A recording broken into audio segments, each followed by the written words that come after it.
안녕하세요. 음악이 보인다 김진아입니다. 이번 영상의 내용은 음자리표입니다. 이번 영상이 두 번째 시간이지만 실제로는 악보 읽기의 첫 번째 시간이라고도 할 수 있는데요. 준비 되셨나요? 악보를 보면 제일 앞, 바로 이 부분에 나오는 세 가지가 있죠. 이걸 우리는 조, 박이라고 기억을 해둘게요. 바로 음자리표, 조표, 박자표입니다. 그 중에 이번 시간은 음자리표에 대해 공부를 할 거예요. 음자리표에는 세 가지가 있습니다. 먼저 이렇게 생긴 아이가 있죠. 높은 음자리표고요. 그리고 이렇게 생긴 아이, 낮은 음자리표입니다. 또 조금 낯선 이런 아이가 있는데 이 아이도 우리 지난 시간에 만났었죠? 가온 음자리표. 자, 이쪽을 한번 보실까요? 그런데 이 아이들을 보고 있으니까 어느 날 의문이 생겼어요. 이름을 보아하니까 이쪽이 높은 음들이 있는 자리를 표시한 거고 이쪽은 낮은 음들이 있는 자리를 표시한 거라는 건 알겠는데 그러면 뭘 기준이 있어야 그 기준을 두고 한쪽은 높고 한쪽은 낮다라고 하는 거 아니야? 그래서 이 사이에 기준이 되는 선을 한번 그어봤어요. 아하! 이 선을 기준으로 해서 이 선보다 위에 있는 음들은 높은 음, 이 선보다 아래에 있는 음은 낮은 음이라고 하는 거구나. 그러면 이번에는 이 선을 중심으로 다시 5선을 한번 떼어볼까요? 자, 이렇게 하고 보니까 이 선을 기준으로 해서 위의 음은 높은 음, 아래쪽 음을 낮은 음이라고 한다면 이 선을 중심으로 한 이쯤의 음은 가운데 음 혹은 중간 음쯤 되겠네요. 그리고 이 기준선에 걸려있는 이 음을 우리는 가온다 혹은 도라고 할 거예요. 그래서 지난 시간에 배웠던 보표, 5선과 음자리표가 더해진 보표를 한번 만들어 보면 이렇게 되는 거죠. 5선과 높은 음자리표가 만나서 높은 음자리 보표. 그리고 바로 이 자리가 도가 되겠죠. 또 5선과 낮은 음자리표가 만나서 낮은 음자리 보표가 되었고요.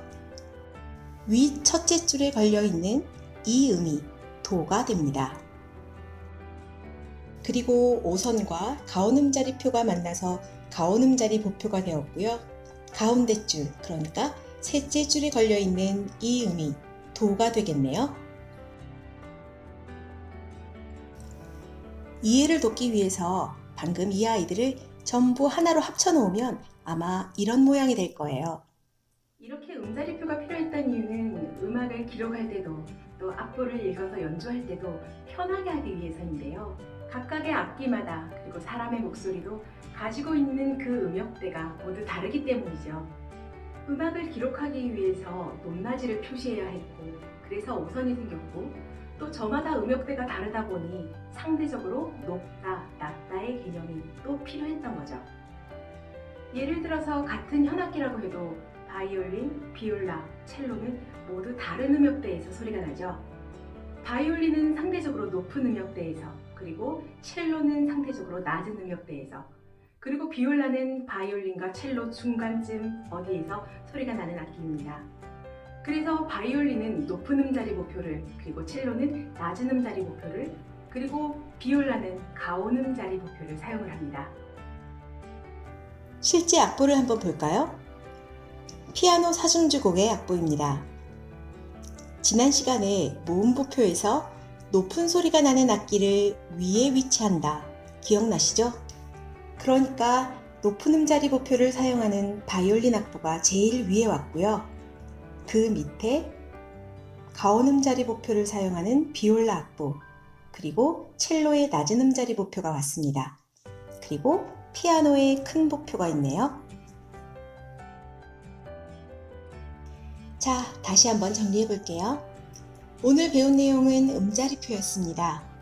악기나 목소리의 음역대가 모두 다르기 때문에 표기나 악보 읽는 데 있어서 어떤 편리성을 위해서 우리는 음자리표라는 것을 사용하는데요. 음자리표에는 세 가지가 있습니다. 높은 음자리표, 낮은 음자리표, 그리고 많이 쓰이지는 않지만 가온 음자리표. 여기에서 한 걸음만 더 들어가 볼까요? 이 아이들을 자세히 한번 볼게요. 먼저 높은 음자리표는 둘째 줄에서 시작해서 이런 순서로 그립니다. 그리고 G 클랩이라고 하고요. 낮은 음자리표는 첫째 줄, 둘째 줄, 셋째 줄, 넷째 줄에서 시작해서 이런 순서로 그리고 F 클랩이라고 합니다. 가온 음자리표는 먼저 아래로 선을 그리고 이렇게 C 클랩이라고 부릅니다.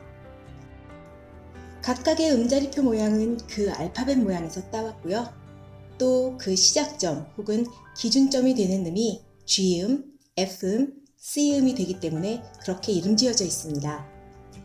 다음 시간에는 바로 그 G음, F음, C음을 찾는 법, 즉 각각의 보표에서 계이름 도레미파솔라시도 찾는 법을 배워보도록 하겠습니다. 어떠세요? 오늘 배운 내용도 어렵지 않죠? 아마 높은 음자리표나 낮은 음자리표는 많이들 들어보셨을 거고요. 가온 음자리표는 오늘 처음 만나보신 분들 많이 계실 것 같습니다. 또 높은 음자리표나 낮은 음자리표에 대해서도 얘는 왜 높은 음자리표야? 얘는 왜 또 낮은 음자리표야? 라고 생각해 보는 분들 많이 계셨을 것 같아요. 앞으로 저랑 음악 공부를 하면서는 그런 일이 아마 자주 있지 않을까 생각이 드는데요. 제가 그랬었거든요. 도대체 왜? 이건 왜? 그렇게 찾아보고 공부해온 저만의 노하우 아낌없이 나눠드리겠습니다. 그럼 다음 시간에 만나요. 안녕.